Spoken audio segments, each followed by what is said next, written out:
Moussa, bonjour. Bonjour, monsieur le journaliste. Je pense qu'aujourd'hui c'est le 19 septembre, l'actualité oblige. Il y a eu une marche réclamée, demandée par l'opposition congolaise, qui avait causé beaucoup de morts. Il y a ceux qui ont organisé, qui ont besoin encore d'organiser ce genre de manifestation le 19, entre autres Martin Fayulu. Quelle est votre approche ou analyse? Bon, je pense que Martin Fayulu, c'est un leader de la Mouka, mais il est également président d'un parti politique. À mon avis, je ne connais pas encore si la marche va être organisée au nom de l'ECD ou au nom de la Mouka.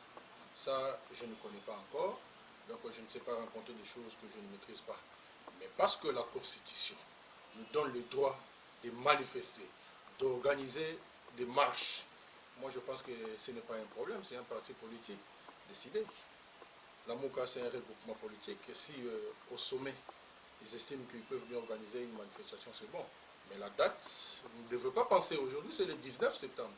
Et c'est une date importante pour la République démocratique du Congo, pour tous ceux qui ont aspiré à une alternance, à la démocratie et à la consolidation surtout de notre jeune démocratie. Vous allez peut-être vous rappeler que c'est le 19 septembre que nous avons eu, ensemble avec le feu Etienne Tshisekedi, donné les premiers cartons jaunes. Donc je pense que c'est une date importante dans la vie politique congolaise. Sûrement qu'il y aura des manifestations et le fait que je parle aussi, pour moi c'est une manifestation. Normalement, vous devez vous réjouir puisqu'il y a eu alternance. Aujourd'hui, on a un nouveau président, Félix Tshisekedi. Bon, je sais bien que les journalistes, vous avez l'habitude de polémiquer. Mais vous devez vous rappeler comment les élections ont été organisées en République démocratique du Congo. C'est comme ça que les voix s'élèvent aujourd'hui pour que nous puissions nous parler en tant que politiciens. Les élections ont été très mal organisées. Aujourd'hui, nous avons un problème de légitimité. C'est connu de tous. C'est vrai, nous avons un président de la République. Il est là, il agit au nom du peuple congolais. Il agit il représente la nation. Il a toutes les attributions d'un président de la République. Donc le problème ne se pose pas à ce niveau-là, mais les élections ont été très mal organisées, tout le monde le sait. Et nous ne devons pas, vous journalistes surtout, il faut en parler. Donc à partir du moment où ces prémices-là ont été mal posées, je pense que nous aurons un problème pour tirer des conclusions. Ce que nous aspirons, c'est que nous puissions avoir des institutions fortes pour la République après l'organisation des élections. Ce n'est pas à tout moment, quand vous venez parler aux politiciens, vous devez toujours parler la politique. Quand est-ce que vous parlerez du développement? Donc nous avons ces problèmes-là et je pense que ce n'est pas encore tard. Nous avons encore le temps de nous ressaisir, surtout lorsque nous nous mettons d'accord, nous nous disons, écoutez, il y a un problème post-électoral. Et en ce moment-là, nous pouvons trouver des solutions qui soient dans l'intérêt de l'ensemble de notre peuple. Vous reconnaissez quand même qu'il y a un président de la République. Mais qu'est-ce que vous rencontrez? Il y a un président de la République, monsieur le journaliste? Il y a une question que je dois vous poser. Oui, allez-y. Vous reconnaissez qu'il y a un président de la République, il parle au nom des Congolais, au moment où les Sanga Bonganga nous parlent des trois présidents. Et quel est votre reproche? Écoutez, cette question-là, vous devez la poser à Lissanga Bokanga. Moi, je suis un républicain. Je sais qu'il y a un président de la République qui est le garant de la nation, qui a prêté serment, qui représente la nation, qui est le magistrat suprême. Ça, je le reconnais. Ce n'est pas lorsque nous disons que les élections ont été mal organisées ou qu'il y a eu une crise de légitimité qu'on ne reconnaît pas qu'il y a un président de la République. Non, ça, il faut faire la part des choses. Maîtrisez la chose, monsieur. Vous suivez le pas de Christian Mwando pour dire que les Sanga n'est pas les bienvenus de la Mouka? Je vais vous informer que peut-être vous ne le savez pas. Lissanga Bonganga, c'est le vice-président de la Cancel du Congo. Donc, il a fait une conférence de presse. Il a dit des choses. C'était sa rentrée politique. Ça n'engageait que lui-même. En tant qu'un homme politique, il a aussi un parti politique. Je suis membre de l'Arc-en-Ciel du Congo.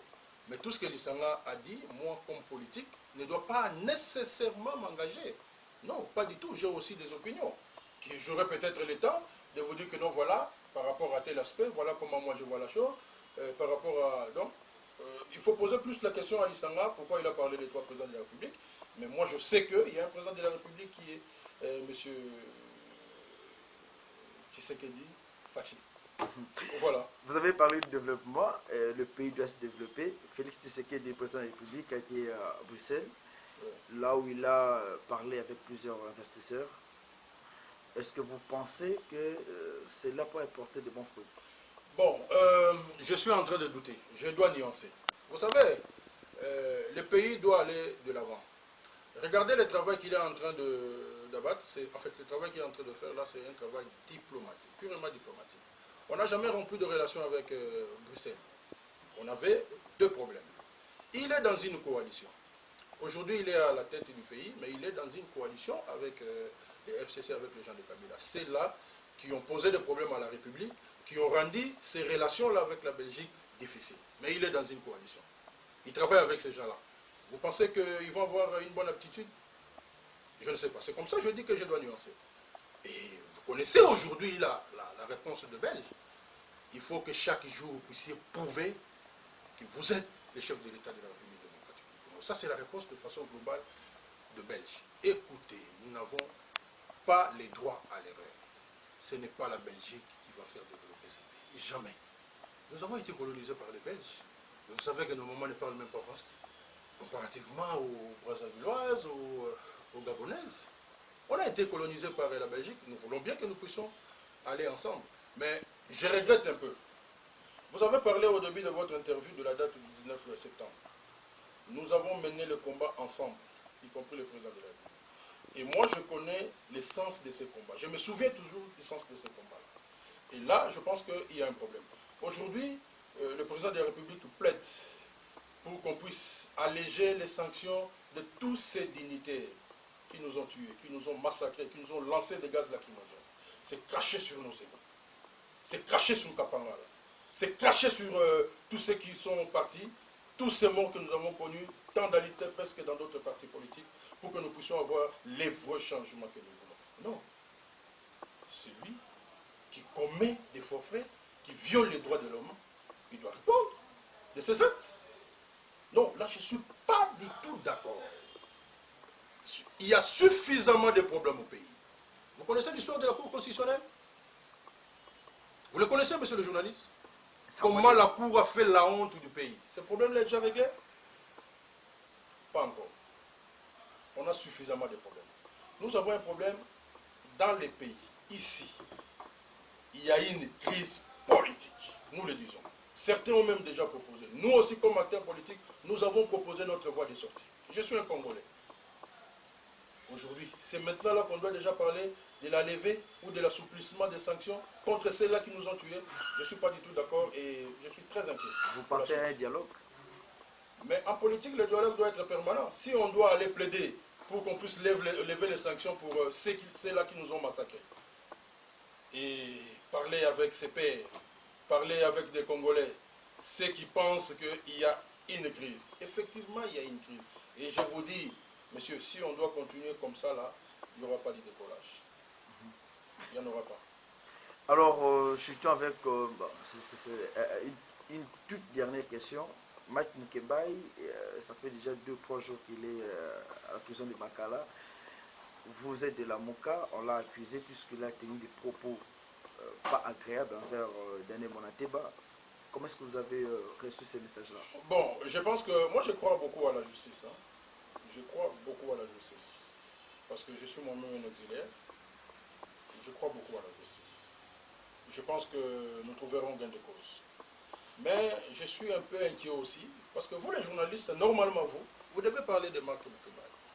Marc Mukebai, dans ses opinions, il ne parle pas comme la Mouka, il parle comme un citoyen congolais qui voit des choses et dénonce. S'il y a quelqu'un qui a déposé plainte contre lui, c'est de son droit. Mais nous pensons que la vérité va finir par triompher. Nous, comme politiques, nous continuons à le soutenir parce que nous donnons aussi nos opinions. Je ne maîtrise pas bien qu'est-ce qui a été fait contre la personne qui a déposé plainte contre lui. Et vous avez vu, c'est quand même un député aussi, hein, à qui on a levé l'immunité parlementaire. Je pense que la procédure, pour moi, n'était pas du tout bonne. Mais comme cette immunité est déjà levée, bon, il va répondre de ces actes-là. Mais je vous dis qu'il sortira toujours vainqueur. Parce que le peuple le soutient.